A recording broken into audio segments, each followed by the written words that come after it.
The gunshot echoed across the dusty plains of Texas like a violent thunderclap, startling Bethany James from her sleep with such force that she nearly tumbled from her bed. Dawn hadn't even broken yet, but trouble had already found its way to her doorstep. Again. Swinging her legs over the side of the bed, Bethany pulled her cotton nightgown down over her knees and reached for the rifle she kept propped against her nightstand. 24 years old and already a widow for two of them, she'd learned that a woman alone on the frontier needed to be ready for anything, especially 5 miles outside of a town like River Cross. Another shot rang out, closer this time, followed by the unmistakable sound of hoofbeats. Bethany moved swiftly to the window, pulling back the faded curtain just enough to peer into the pre-dawn darkness. A lone rider was galloping toward her small homestead, hunched low over his horse's neck. Behind him, 3 more riders followed in aggressive pursuit. "Not today," Bethany muttered, sliding her feet into worn boots and moving toward the front door. The year was 1876, and the law in this part of Texas was still something of a suggestion rather than a rule. Bethany's late husband, Thomas, had taught her to shoot almost as soon as they'd married, insisting she'd need the skill to survive if anything happened to him. She'd never imagined how right he would be. She stepped onto her porch, rifle raised to her shoulder, just as the lead rider approached. His horse was nearly spent, foam flecking from its mouth as it staggered to a halt near her well. The man slid from the saddle, clutching his side where a dark stain was spreading across his dusty shirt. "Madam," he gasped, tipping his hat with a trembling hand. "I don't mean to bring trouble to your door, but I've got nowhere else to turn." Bethany kept her rifle steady, eyes flicking between the wounded stranger and the approaching riders. "Who are you and who are they?" "Name's Finn Yates," he managed, pain evident in his voice. "Those men work for the Harrington ranch. They claim I stole their cattle, but I swear to you I didn't." Bethany had heard of the Harringtons. They owned half the county and ruled the other half through fear and violence. They were also known for claiming smaller ranchers had stolen from them a convenient excuse to seize land and expand their empire. "Get behind me," Bethany decided, gesturing toward her porch with a quick nod. The pursuing riders slowed as they approached, spreading out in a half-circle before her homestead. The lead man, a burly fellow with a thick mustache and cold eyes, spat a stream of tobacco juice onto the dirt. "That man's a thief, madam," he called out. "Best you hand him over and forget you ever saw him." Bethany kept her rifle trained on the speaker. "This is my property, and I don't recall inviting any of you onto it. State your business properly or leave." "Our business is with that cattle rustler," another rider snarled, hand hovering near his holster. "I ain't stolen nothing," Finn Yates insisted from behind her.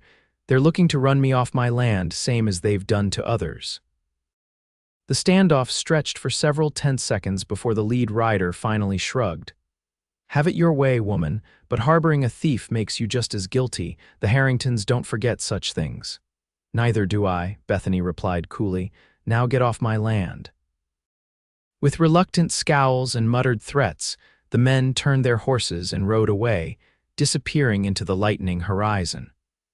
Only when they were well out of sight did Bethany lower her rifle and turn to the wounded stranger.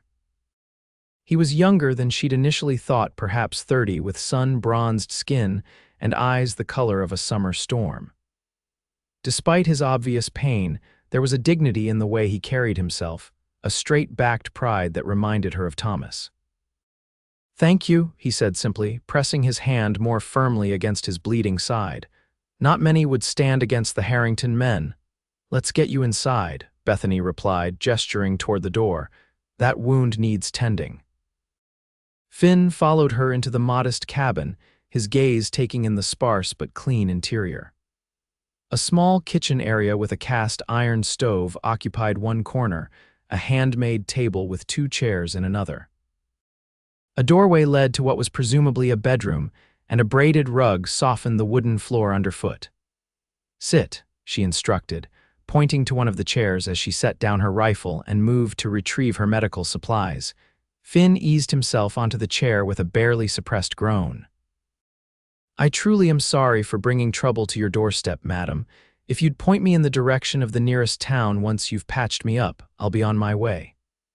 Bethany returned with a basin of water, clean rags, and a bottle of whiskey. "Rivercross is 5 miles west, but you're in no condition to ride. Now, take off that shirt so I can see what we're dealing with." A faint flush colored his cheeks, but he complied, unbuttoning his blood-stained shirt with unsteady fingers. The wound was a bullet graze along his ribs, painful and bleeding freely, but not life-threatening if properly cleaned.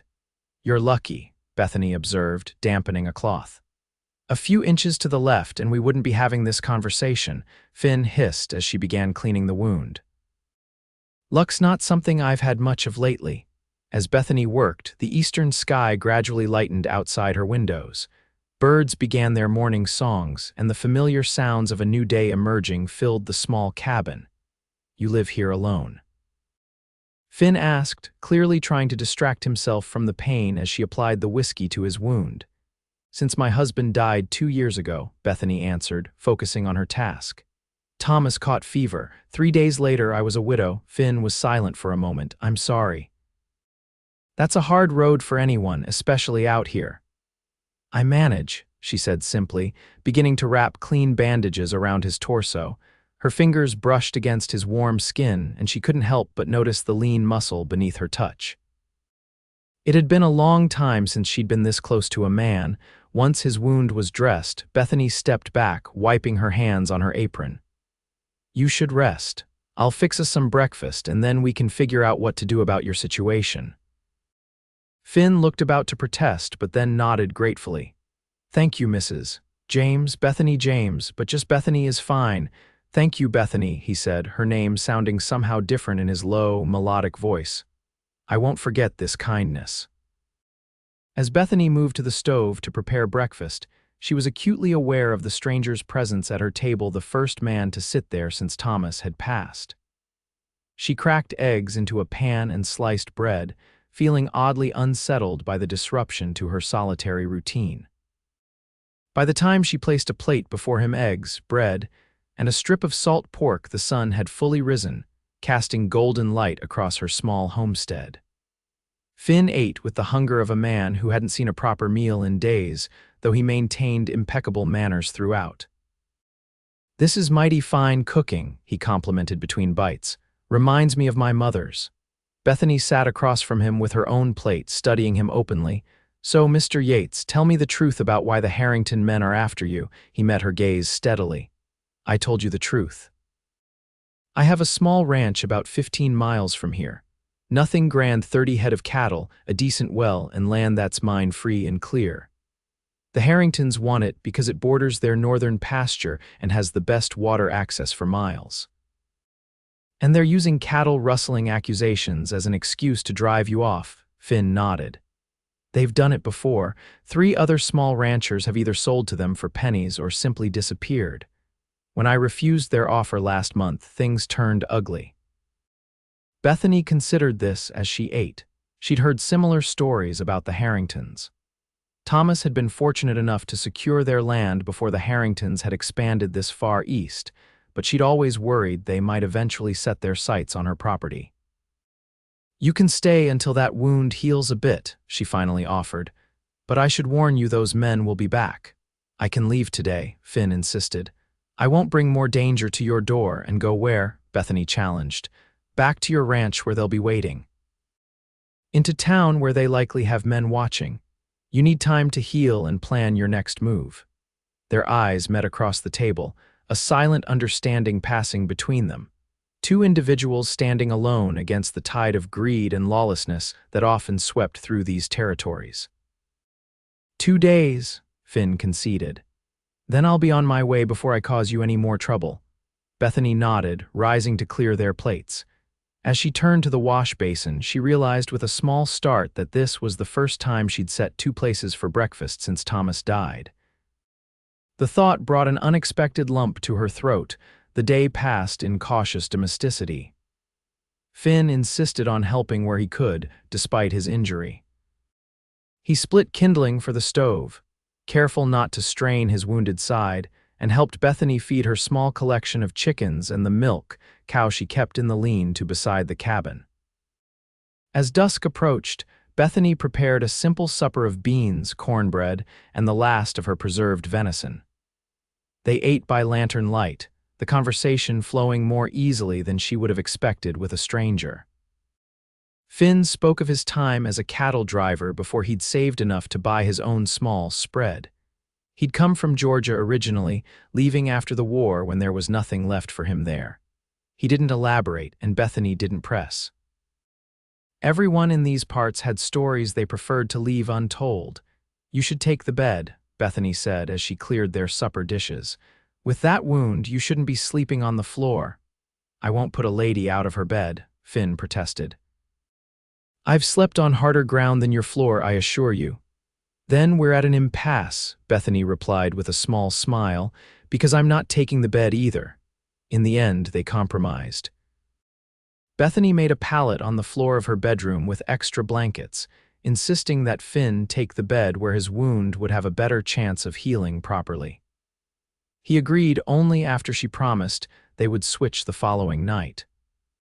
As Bethany lay on her makeshift bed in the darkness, listening to the steady breathing of the stranger just feet away, she felt a strange mixture of unease and comfort. It had been so long since she'd shared a space with another person that the simple presence of someone else beneath her roof felt almost foreign. "Bethany," Finn's voice came softly through the darkness. "Yes, thank you. Not just for the doctoring and the food, but for believing me." "That's rare these days." Bethany stared up at the ceiling, invisible in the darkness. "Get some sleep, Mr. Yates. Tomorrow might bring its own troubles." Morning arrived with golden light streaming through the small window. Bethany woke to the unfamiliar sound of movement in her kitchen, the gentle clink of the stove lid, the rustle of kindling. For a disorienting moment, she thought Thomas had returned, before reality settled back around her shoulders like a familiar shawl. Rising quickly, she dressed and stepped into the main room to find Finn attempting to start the stove fire. He looked up with an apologetic smile. "I thought to have coffee ready when you woke," he explained, "though I'll admit your stove is temperamental." "You need to sweet-talk her a little," Bethany said, moving to his side and adjusting the damper. "She's particular about her mornings." Their hands brushed as she took the matches from him, and Bethany felt an unexpected flutter in her chest. She dismissed it quickly, focusing on the task at hand. Once the coffee was brewing, Bethany set about making breakfast flapjacks, this time with the last of her molasses. Again, she found herself setting 2 plates on the table, the simple act somehow significant in ways she wasn't ready to examine. "How's the wound?" she asked as they sat down to eat. Finn rotated his shoulder carefully. "Better than it has any right to be, thanks to your care. Let me check it after breakfast. It might need fresh bandaging." They ate in companionable silence, the morning sunlight painting patterns across the table between them. It felt strangely comfortable, this shared routine they'd fallen into after just one day. After breakfast, Bethany checked Finn's wound, trying to ignore the warmth of his skin beneath her fingertips as she applied fresh bandages. The injury was healing cleanly, another day of rest, and he'd be fit enough to travel. The thought brought an unexpected pang of regret that Bethany quickly pushed aside. "I need to see to the garden," she said, stepping back from her patient. "Those beans won't weed themselves." "I'll help," Finn offered, reaching for his shirt. "You'll rest that side," Bethany countered. "I didn't patch you up just for you to tear those stitches." He conceded with a smile that crinkled the corners of his eyes. "Yes, madam." The morning passed peacefully. Bethany worked in her vegetative garden while Finn sat nearby on an upturned barrel, whittling a piece of wood with a small knife. They talked easily about the weather, about her crops, about books they'd read. It struck Bethany that she'd spoken more in the past day than she had in months. The sound of approaching horses shattered their tranquility shortly after midday. Finn was on his feet in an instant, knife forgotten as his hand moved to the pistol he'd kept at his side. Bethany rose from her garden, shading her eyes to see 4 riders approaching, not the Harrington men from yesterday, but different faces, all wearing the same hostile expressions. "Get inside," Finn urged, his voice tight with tension. "This is my land," Bethany replied, wiping her soil-covered hands on her apron. "I won't be chased into my house by anyone." The riders slowed as they neared, their leader a hawk-faced man with cold eyes scanning the property before his gaze settled on Finn. "There you are, Yates," he called out. "Mr. Harrington sends his regards." "I bet he does," Finn replied evenly, though Bethany could see the tension in his stance. The hawk-faced man smiled unpleasantly. "He's prepared to be generous, says if you sign over your land today, he'll let you ride out of the county alive." "And if I don't, then we burn everything you own to the ground." The man's gaze shifted to Bethany. Starting with this lovely establishment, Bethany felt cold fury rise within her. "You set one foot off those horses with ill intent, and I promise you won't live to regret it." One of the other riders laughed. "Listen to the little lady, boys. Thinks she can take on all of us." "She's not alone," Finn said, stepping forward. The leader's smile disappeared. "You've got until sundown, Yates. Either bring the signed deed to the Crossed Spurs Saloon in Rivercross, or we'll be back with more men." His eyes narrowed. "And Mr. Harrington won't be feeling so generous then." With that, they wheeled their horses and rode away, leaving a cloud of dust in their wake. Bethany released a breath she hadn't realized she was holding. "This is escalating quickly." Finn's expression was grim. "I need to leave now, before they make good on their threats." "And do what? Hand over your land?" Bethany challenged. "Of course not," Finn snapped, then immediately softened his tone. "But I won't have your blood on my hands. These men won't hesitate to hurt you to get to me." Bethany crossed her arms. "I'm not afraid of them." "Well, I am," Finn admitted. "Afraid for you at least."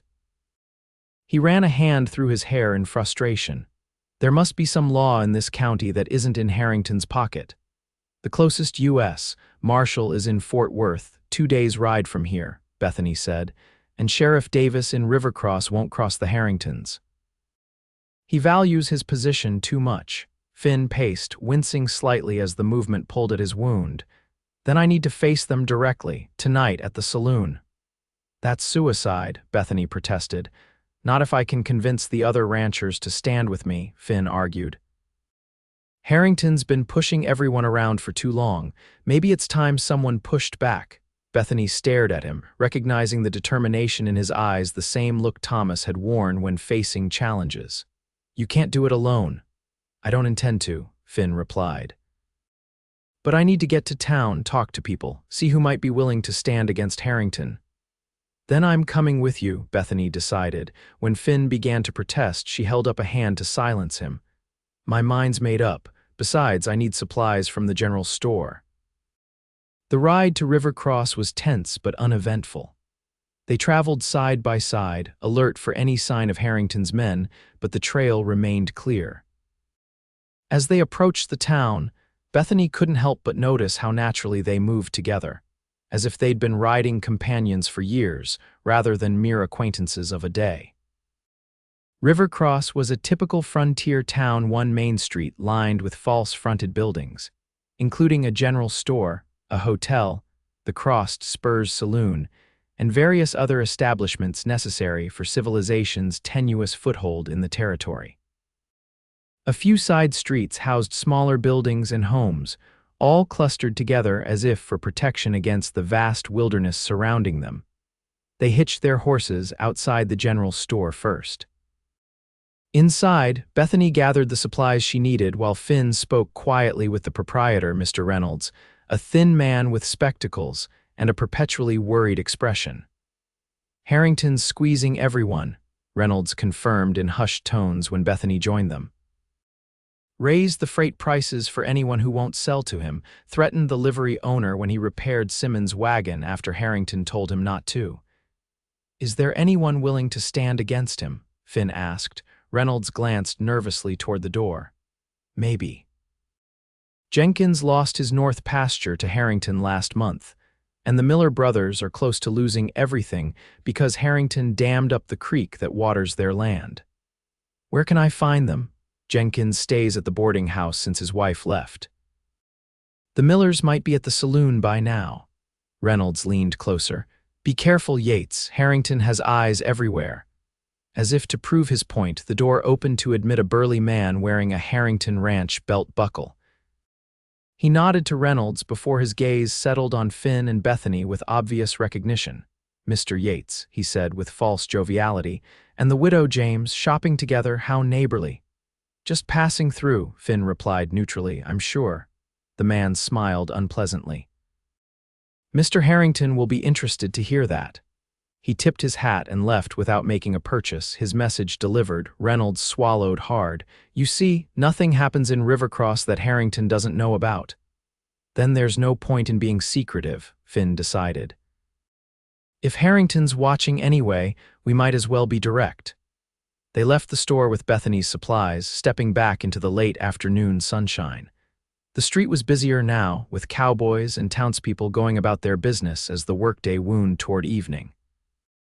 "The boarding house is there," Bethany pointed down the street. "If you want to speak with Jenkins," Finn nodded. "And then the saloon, will you?" He hesitated, clearly uncomfortable with the idea of her entering such an establishment. "I'll wait at the milliner's," Bethany assured him. "Mrs. Patterson always has the latest gossip. I might learn something useful."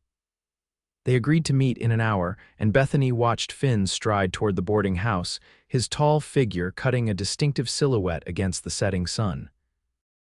She couldn't deny the strange mixture of worry and admiration she felt watching him. He was fighting a battle most men would run from, and doing it with a dignity that reminded her painfully of Thomas. The hour passed quickly. At the milliner's, Bethany gathered interesting information. Indeed, Harrington's foreman had been asking about property deeds at the county office, specifically for lands with water rights. Mrs.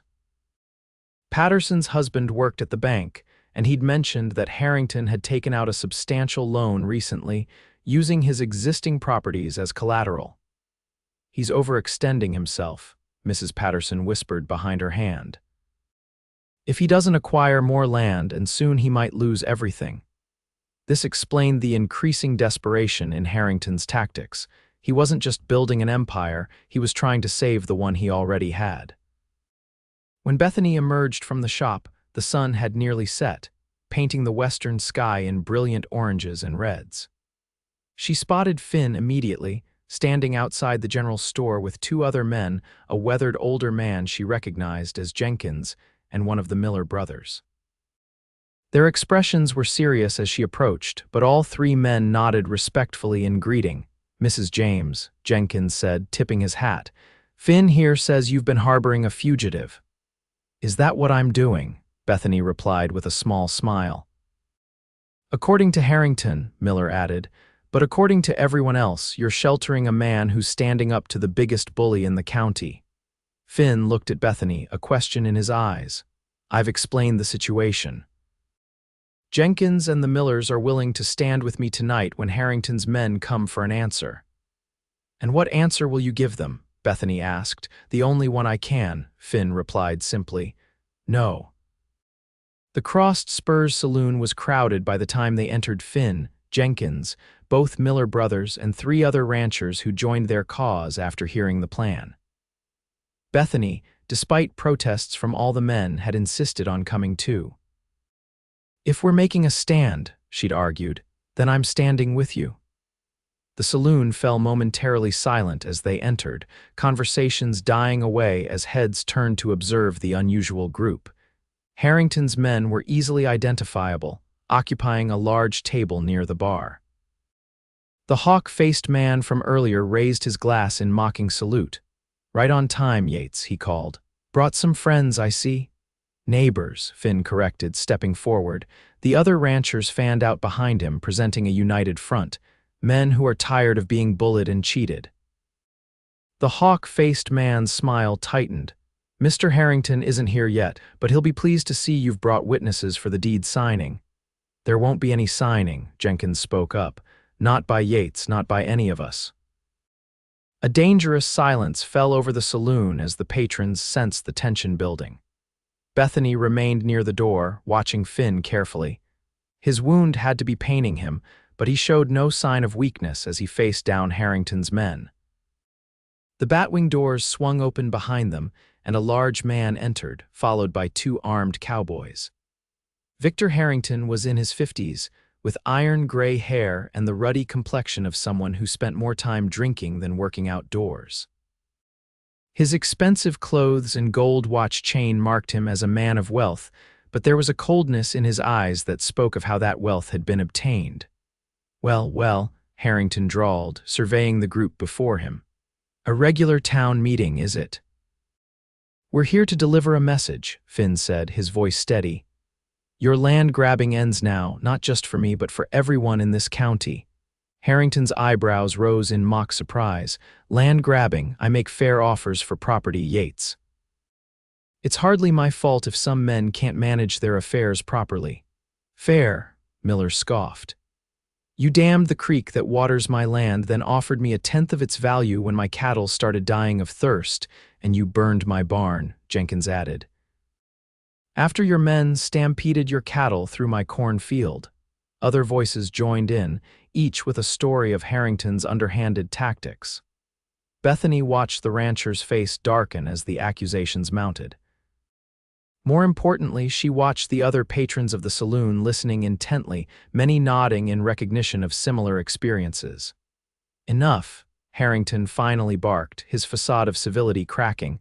"I didn't come here to be insulted by a bunch of failing ranchers." "No," Finn agreed. "You came here expecting me to sign over my land under threat of violence." He stepped closer to Harrington, his voice lowering. "But I'm not alone anymore, and neither are the rest of these men." Harrington's eyes narrowed. "Is that a threat, Yates?" "It's a promise," Finn replied. "We're organizing, every small rancher and farmer in the county. From now on, when you come after one of us, you come after all of us." The saloon had grown utterly silent. Even the piano player had stopped, watching the confrontation unfold.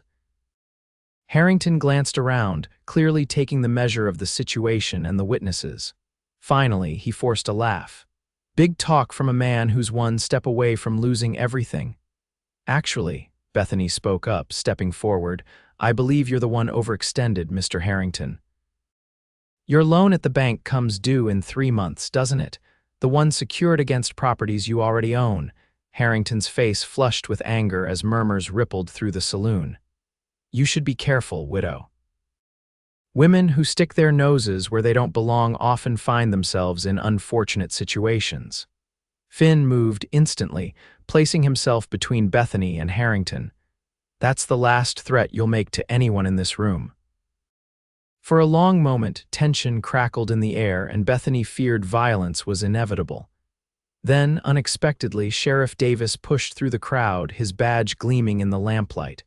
"What's all this about?" he demanded, looking between the two groups. "Just a business discussion," Harrington replied smoothly. "Nothing that concerns the law." "Is that so?" The sheriff turned to Finn. "And you, Yates, just business?" Finn held the sheriff's gaze. "Mr. Harrington has been making threats against my property in person, and now against Mrs. James as well." "Lies," Harrington snapped. "He's the one organizing against me, making baseless accusations. Actually," a new voice interrupted, "I'd say the accusations have plenty of base."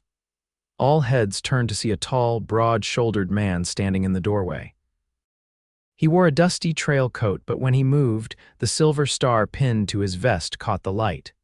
"U.S. Marshal William Cooper," he introduced himself, stepping fully into the saloon.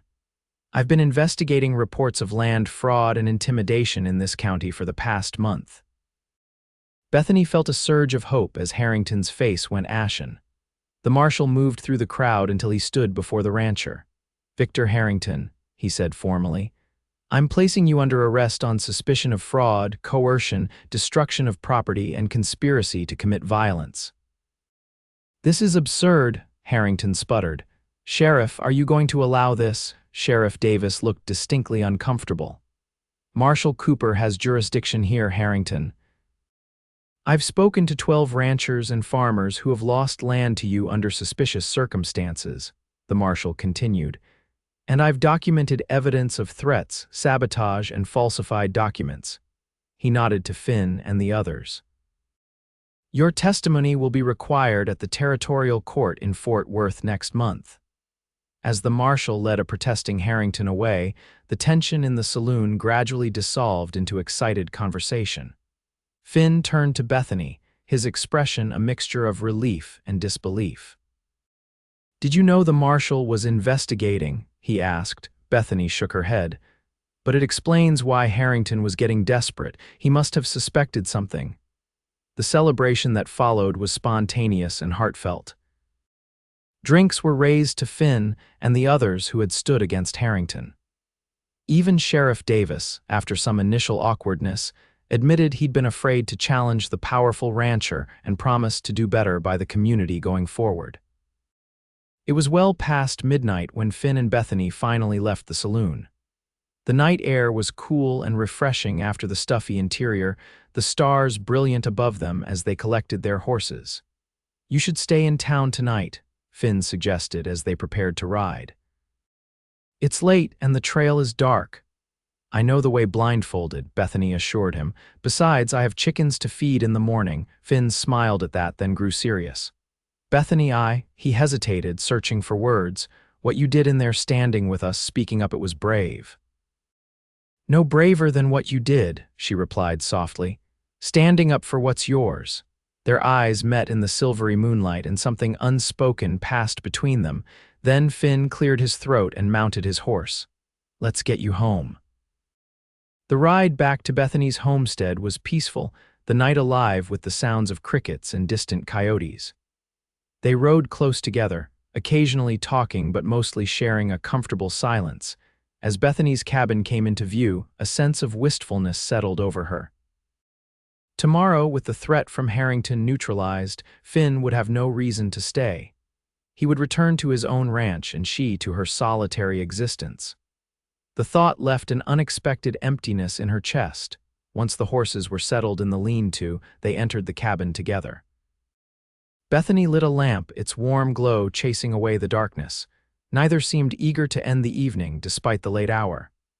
"I should check your wound before you sleep," Bethany said, filling the silence. Finn nodded, unbuttoning his shirt without the hesitation he'd shown the first time. As Bethany unwrapped the bandage, her fingers trembled slightly against his skin. "It's healing well," she observed, grateful for the practical task to focus on. "Another day or two and you won't need the bandage at all." "Thanks to your care," Finn said, his voice low. Bethany stepped back, suddenly aware of how close they were standing. "I should get some rest. It's been quite a day." Finn nodded, rebuttoning his shirt. "I'll take the floor tonight as we agreed." "You don't have to," Bethany began, then stopped herself. "Yes, all right." As she prepared for bed, Bethany found herself moving slowly, prolonging each task as if trying to delay the inevitable moment when she would have to acknowledge that tomorrow would bring change. She could hear Finn moving about in the main room, the familiar sounds of someone else sharing her space already becoming something she would miss. When she finally emerged from her bedroom in her nightgown, a shawl wrapped around her shoulders for modesty, she found Finn sitting at the table, a cup of water before him. "I've been thinking," he said without preamble, "about what happens next." Bethany sat across from him, her heart beating a little faster. "You'll go back to your ranch." "Yes," he agreed. "There's much to do, fences to mend, cattle to tend." He paused, his eyes meeting hers in the lamp's glow, "but I find myself reluctant to leave." The admission hung in the air between them, honest and unadorned. Bethany felt a fluttering sensation in her chest that had nothing to do with fear. "It's been good having company," she admitted. "I'd forgotten how that feels." Finn's hand moved across the table, not quite touching hers but close enough that she could feel the warmth of it. "I know we've only known each other 2 days, Bethany, but sometimes a connection forms quickly. And sometimes it's circumstance," Bethany countered gently. "Danger and shared purpose can create feelings that might not last in calmer times." "Is that what you believe is happening here?" Bethany really looked at him. The strength in his jaw, the kindness in his eyes, the way he carried himself with quiet dignity. In 2 days, she'd seen his courage, his principles, his willingness to fight for what was right. "I don't know," she answered truthfully, "but I'd like the chance to find out." A slow smile spread across Finn's face, transforming his features. "I was hoping you might say that." Morning came with golden light and birdsong, much as it had the day before. But this time, when Bethany woke, it was to the smell of coffee already brewing and the soft sounds of movement in her kitchen. Dressing quickly, she found Finn at the stove, looking more at ease than he had before. He turned as she entered, a smile lighting his features. "Good morning," he greeted her. "I hope you don't mind. I thought I'd try my hand at breakfast this time." "Not at all," Bethany replied, moving to the stove to see what he was preparing. A skillet of eggs sizzled beside a pan of frying salt pork. "It smells wonderful." As Finn served their meal, Bethany noticed he'd already set the table 2 plates, 2 cups, 2 forks laid out with care. The sight brought a warmth to her chest that had nothing to do with the morning sun streaming through her windows. "I'll need to head to my ranch today," Finn said as they ate. "Make sure everything's still standing." Bethany nodded, trying not to let disappointment show in her expression. "Of course, you've been away for days now. I was thinking," he continued, his eyes on his plate, "that perhaps you might like to ride along. It's only a few hours' journey and, well, I'd like to show you the place." The invitation surprised and pleased her. "I'd like that." "If you're sure it's not an imposition." Finn looked up, his eyes meeting hers. "Bethany, having you along could never be an imposition." After breakfast, they prepared for the journey. Bethany packed a small bundle of food, closed up her cabin, and made sure her animals would be all right for a day or two. By mid-morning, they were riding west, side by side beneath a clear blue sky. The landscape changed as they traveled, the gentle, rolling hills giving way to more rugged terrain, with stands of oak and cedar dotting the grasslands. Finn pointed out landmarks as they rode, sharing stories of his cattle drives and the characters he'd met along the way. Bethany found herself laughing more than she had in years, the weight of solitude lifting from her shoulders with each mile they covered together. They reached Finn's ranch in the early afternoon. It was modest but well-built, a small cabin similar to Bethany's own, a sturdy barn, corrals for the cattle, and a bunkhouse that Finn explained was for the occasional hired hand during branding season. "It's not much," he said as they dismounted, "but it's mine.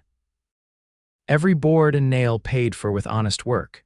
"It's wonderful," Bethany replied sincerely, taking in the scenic vista of hills rolling away to the horizon, the glint of a creek winding through the property. "I can see why you fought so hard to keep it." Finn smiled, pleased by her approval. "Let me show you around." The tour revealed a place built with care and maintained with pride.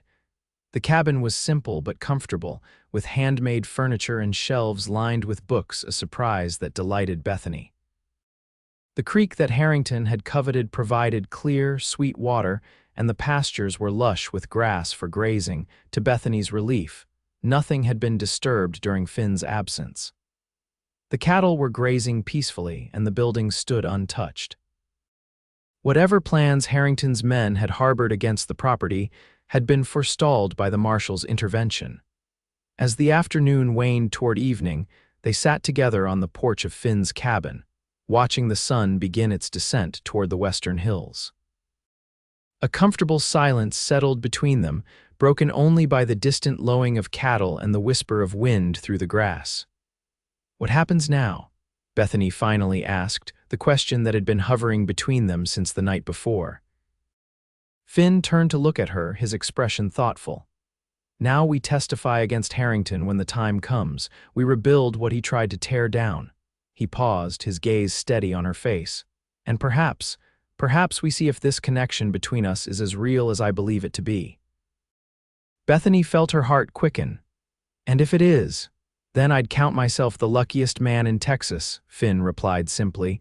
He reached for her hand then, his fingers warm as they enfolded hers. The touch was gentle, respectful, but filled with promise.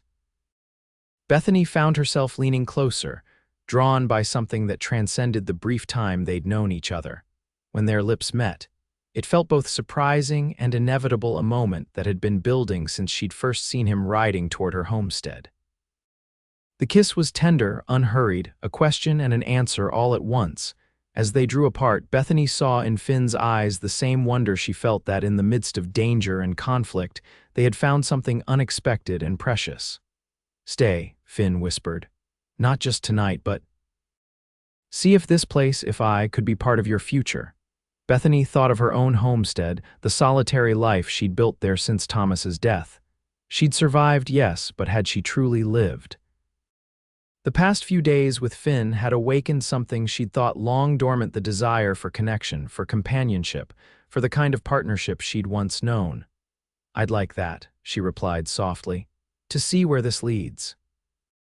They spent the evening talking by lamplight, sharing stories of their pasts, dreams for their futures. Finn spoke of expanding his herd, of the improvements he wanted to make to the ranch. Bethany described her hopes for her garden, the preserves she planned to sell in town come autumn. Simple dreams, perhaps, but ones that suddenly seemed richer for being shared. When it came time to sleep, they faced the same dilemma as before: one bed, two people still new to each other. But here, in his home, Finn had a solution.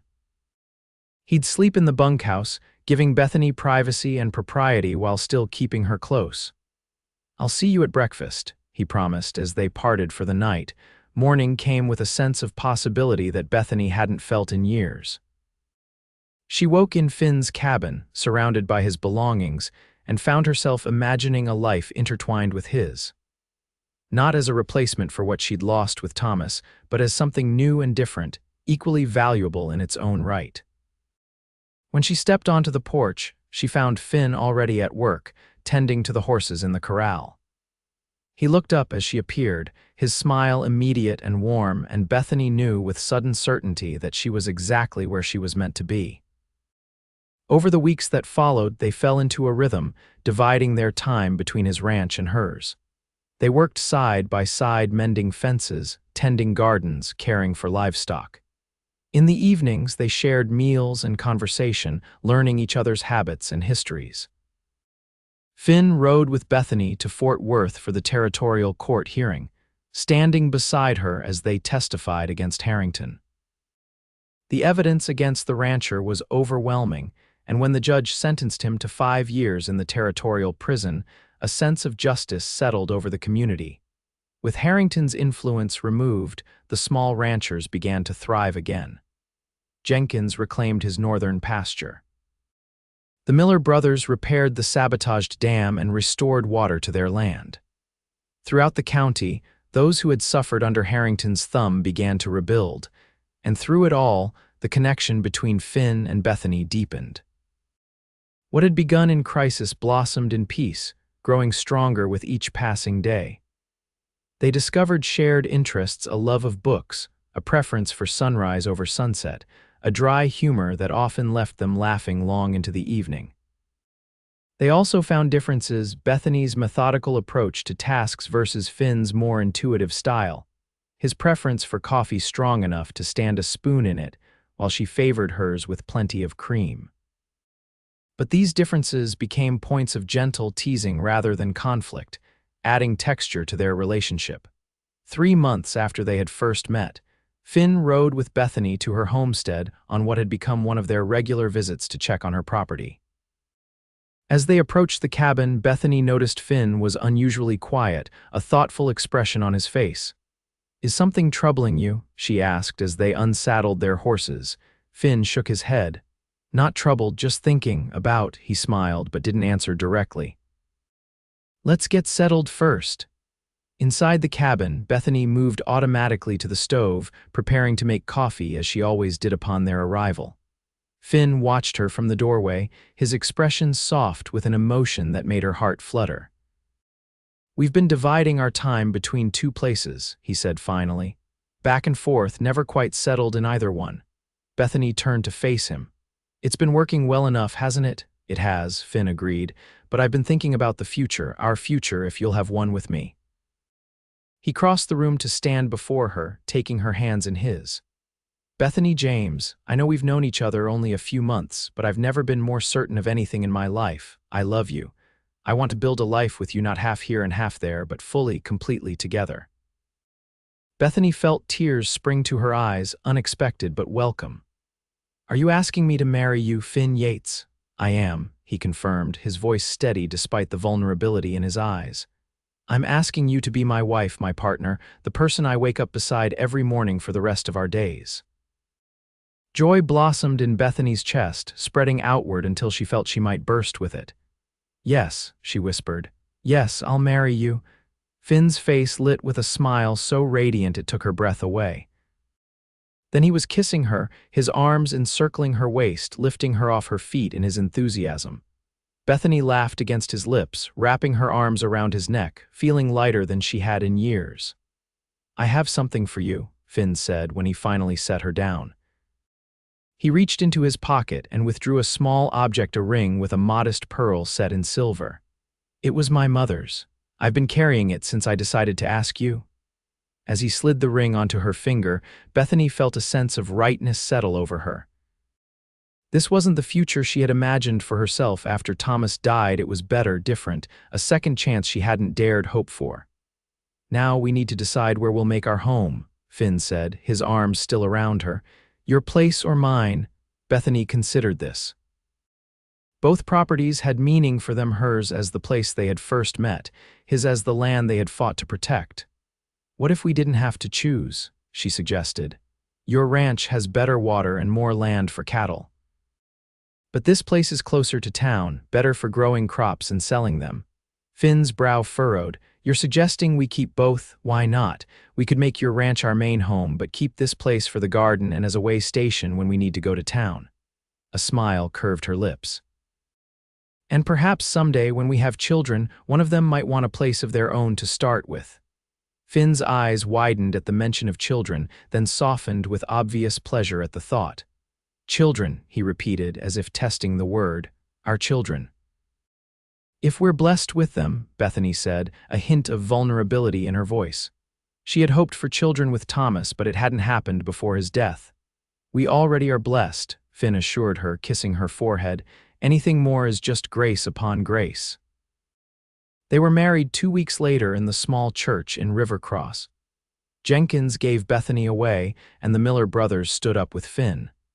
The entire community turned out for the celebration, a testament to how beloved they had both become in the months since standing against Harrington.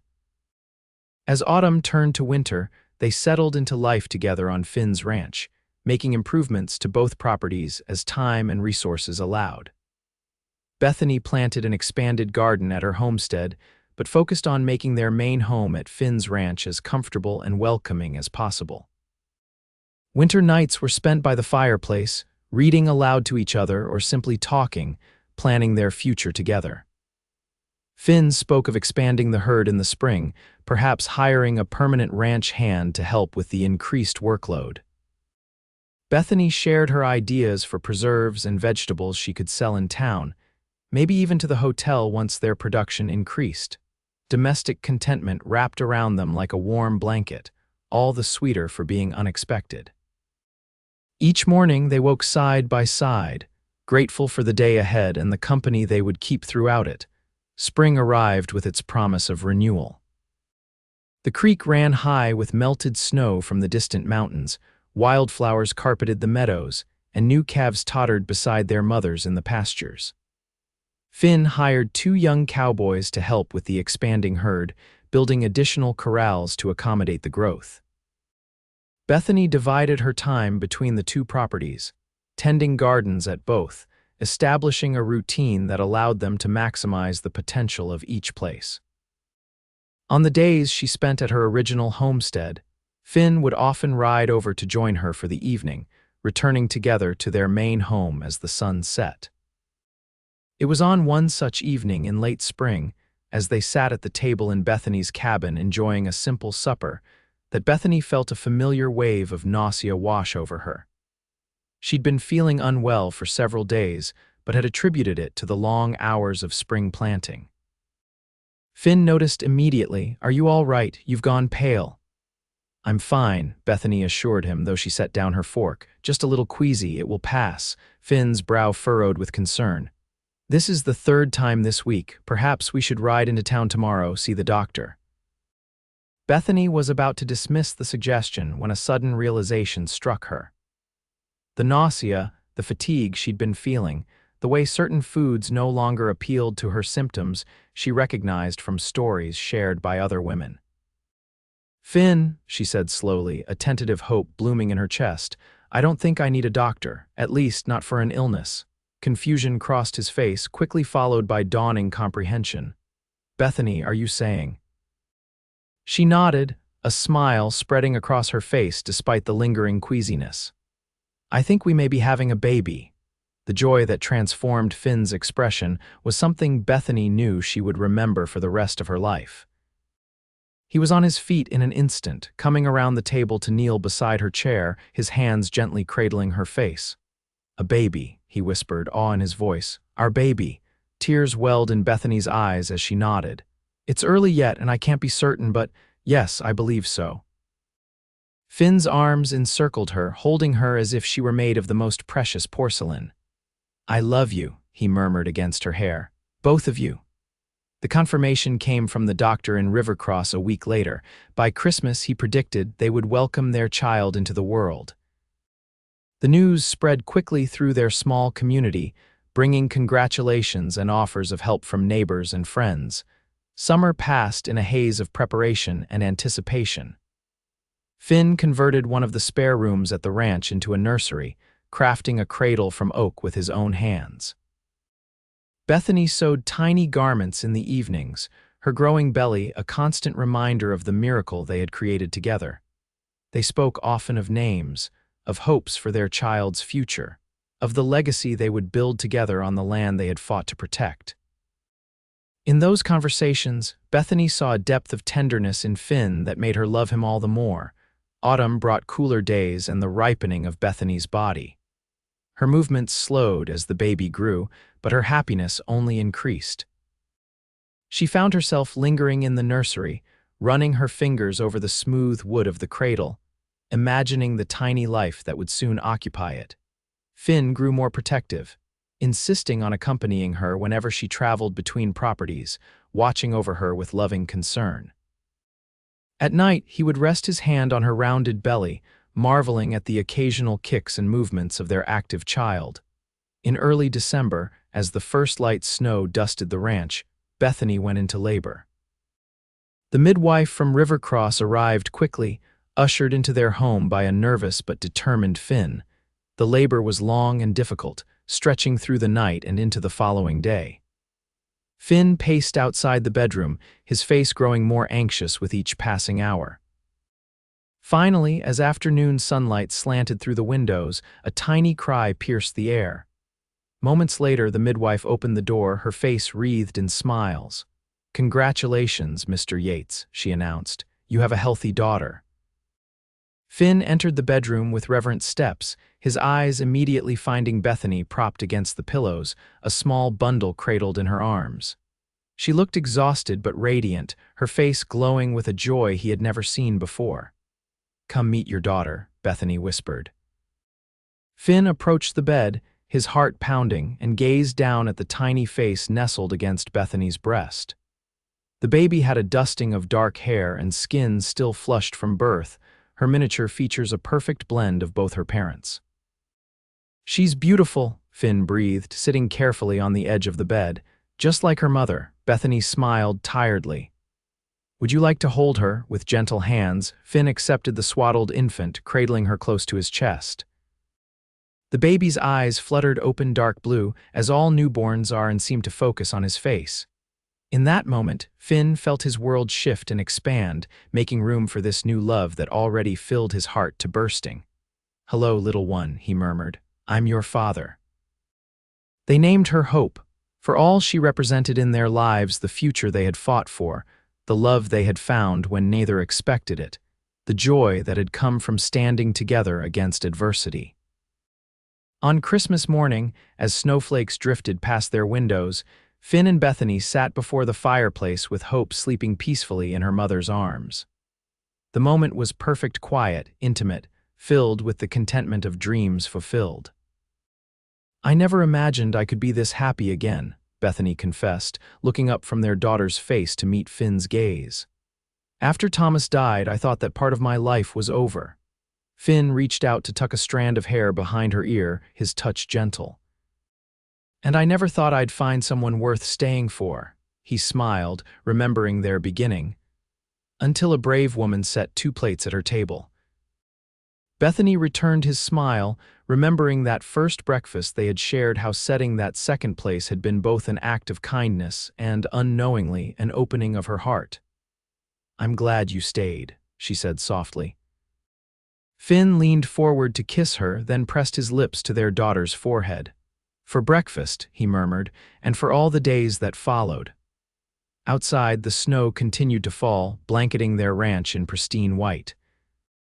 Inside, the family they had built together against odds, beyond hope, through courage and love, welcomed the dawning day, secure in the knowledge that whatever challenges might come, they would face them as they had from the beginning. Side by side, hearts intertwined, 2 lives forged into one unbreakable bond. And every morning thereafter, when Bethany set 2 plates on their table, later 3, as hope grew, she remembered that first breakfast, when a wounded cowboy had brought danger to her door and, unexpectedly, love back into her life.